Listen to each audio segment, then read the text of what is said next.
You can't fool with this stuff. You got to take it like it comes. Then what do you change to make your life work well? You got to start with your philosophy.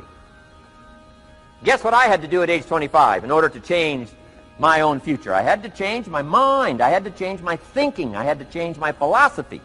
I was messed up on what was causing my problem. And once I got that straightened out, that all the stuff I blamed, the government and taxes and the marketplace and the economy and things cost too much, negative relatives, cynical neighbors, once I got rid of that and started going for where the real problem was, which was me, I'm telling you, my life exploded into change. My bank account changed immediately. My income changed immediately. My whole life took on a whole new look and color immediately. And the early results I got from making these philosophical changes tasted so good, I've never stopped the process from that day until this. And I'm telling you, with a little consideration of the refinement of your sail, by setting a better sail, refining your philosophy, your whole life can start to change from today on. You don't have to wait till tomorrow. You don't have to wait till next month. You don't have to wait till spring. You don't have to wait till 93. You can start this whole process immediately. I recommend it. Now, some people do so little thinking, they don't even have their sail up. I mean, you can imagine where they're going to wind up at the end of this week, at the end of this month, at the end of this year. Now's the chance to change, process all this information. So number one is philosophy. Okay. And we dealt with all that, where we get ideas from personal experience, from other people's experiences. I don't want to get into all those details because we covered that the last time I was here. But philosophy, that's number one, my personal opinion. Each person's personal philosophy. Here's the definition of success and failure. Just make this note. Here's failure. A few errors in judgment, repeated every day. Now you can automatically assume, Mr. Owen, I say, I can understand that. A few errors in judgment repeated every day. For 6 years?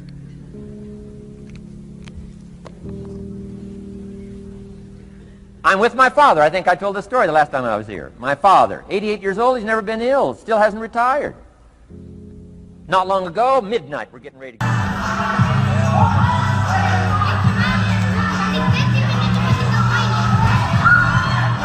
Ready to go to bed. My father's eating what he calls his midnight snack. A little bite to eat before you go to bed. Don't have to go to bed hungry. And I'm watching him eat this midnight snack. Guess what he had? An apple, a few graham crackers, and a glass of grapefruit juice. I said, no wonder my father's so healthy. My mom taught us all those good health practices. Taught me when I'm growing up, right? I'm an only child. I've never been ill. Passed the big 50 some time ago.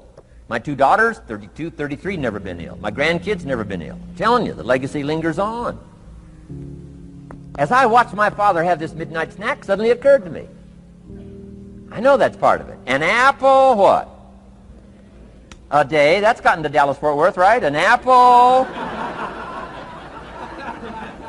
An apple a day keeps the doctor away. Good question for this intelligent audience. What if that's true? You say, well, Mr. Rohn, if that's true, that would be easy to do. Then what's the problem? It's easy not to do. It's easy not to adopt it as your own personal philosophy. Or the guy messed up the saying. Guy says a Hershey bar a day. Say, no. No.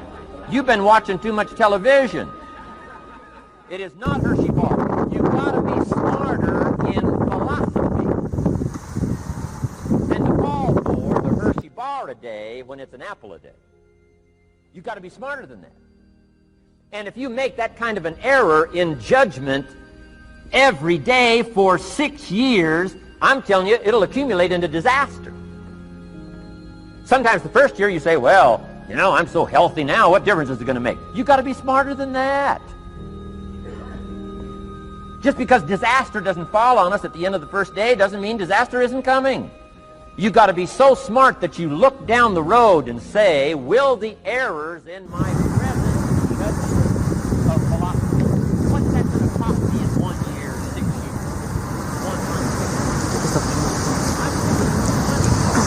100? And the health cost, and the success cost, is too gigantic if you'll look down the road a little ways and say, are there errors in my current judgment like an apple versus a Hershey bar? Is that just a good illustration of some of the rest of my errors in judgment? If it is, that's where I found myself at age 25. I started working when I was 19. I met my teacher who helped turn my life around when I was 25. That's 6 years. At the end of the first 6 years of my economic life, I've got pennies in my pocket. I've got nothing in the bank. The creditors are calling saying, hey, you told us the check was in the mail. I'm embarrassed. I'm behind on my promises. I live in America. I'm 25-year-old American male. I got a nice family, every reason to do well. And I'm messed up. Now, what's messed up? I used to think it was the community that was messed up, and the country was messed up, and the government was messed up.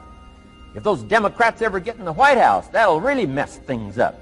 If the Republicans stay in power, that'll really mess things up. The economy was messed up. Interest rates are messed up. I thought all this stuff was messed up. Then I found out that's not what was messed up. I was criticizing the only thing I had to work with. What was really messed up was my own personal philosophy. My own errors in judgment in my own personal philosophy brought me in 6 years to pennies in my pocket, nothing in the bank, and trying to explain why I wasn't doing well, living in America, 25-year-old American male, got a family, every reason to do well. Now, once I understood this, here's the formula for failure: errors in judgment, being lax about developing your own personal philosophy. I'm telling you, it's called accumulated disaster. It doesn't matter whether it's your health or your bank account. Guy's got an empty bank account, probably has high cholesterol. Why? Over the last 6 years, he never paid attention to either one.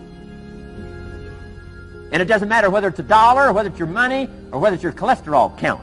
All you got to do is commit the errors, and just because disaster doesn't fall on you at the end of the first day that you don't eat an apple.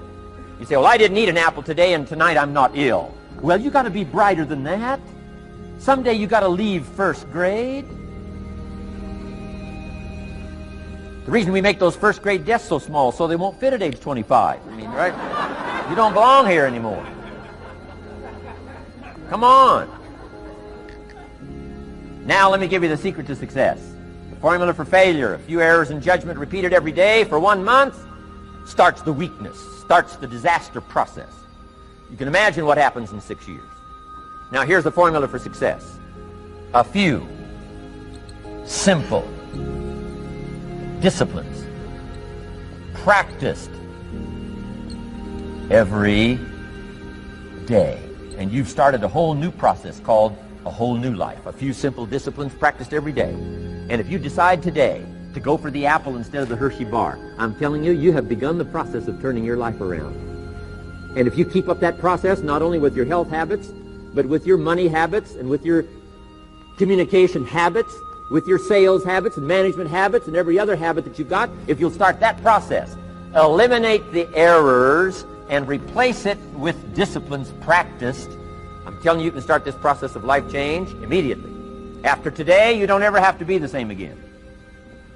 Only by choice. You don't have to walk out of here the same as you walked in today. Only by choice. You can start a whole new process. And you say, well, Mr. Owen, is it that simple? Yes, it's that simple. Where else would you start but with an apple? You don't have to start with something staggering. What if you should be walking around the block for your good health and you don't? What'll that do in 6 years? I'm telling you, the word is disaster. You could and you should and you don't. Here's an even stronger word. You won't. I mean, don't might mean you're careless. Won't probably means you're stubborn.